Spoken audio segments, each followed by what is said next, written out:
I buy these blanks of brass. They're cheap. They're end cuts off of machinists.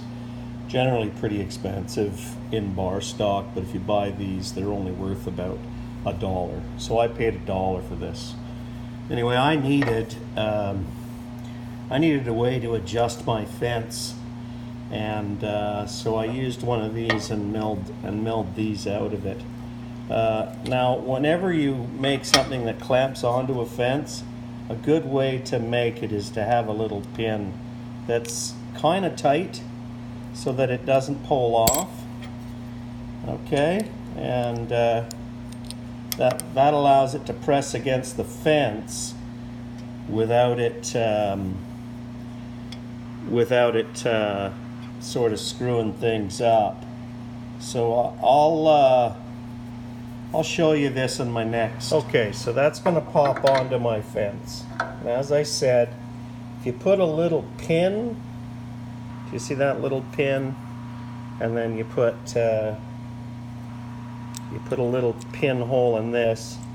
When you disassemble it, it won't fall apart. So it's a little hard to get started, right?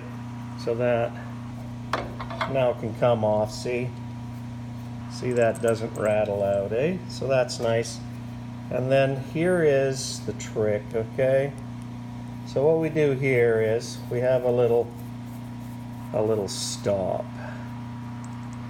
Okay, this can lock on, and it can butt against one that I have on the end, and I'll show you how that works now on the next video. Now you can see I have the same outfit on the fence. So how does this work? Why do you need this? Well, you don't. But let's say you want to be more accurate at setting up your fence. Okay, let's say you're going to resaw and you're going to have your waste always falling off of the outside. Well, what you would do is you would slide this up against your stop here. You go, well, I now need to make my next cut. You'd make gauge blocks, which would be the thickness of what you're cutting plus the blade width. You'd stick that in there. You're going to lock it. Your fence now is moved over that distance. It could be adjusted any amount, really. Could be adjusted the thickness of paper. Okay?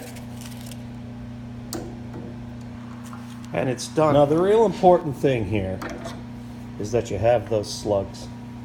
And the reason is, if you just run that thing through and try to clamp it onto there, what's going to happen is you're going to mar that.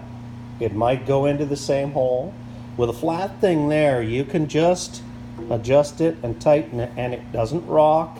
There's no little adjustment. That can adjust, oh, I don't know, probably a micro, okay?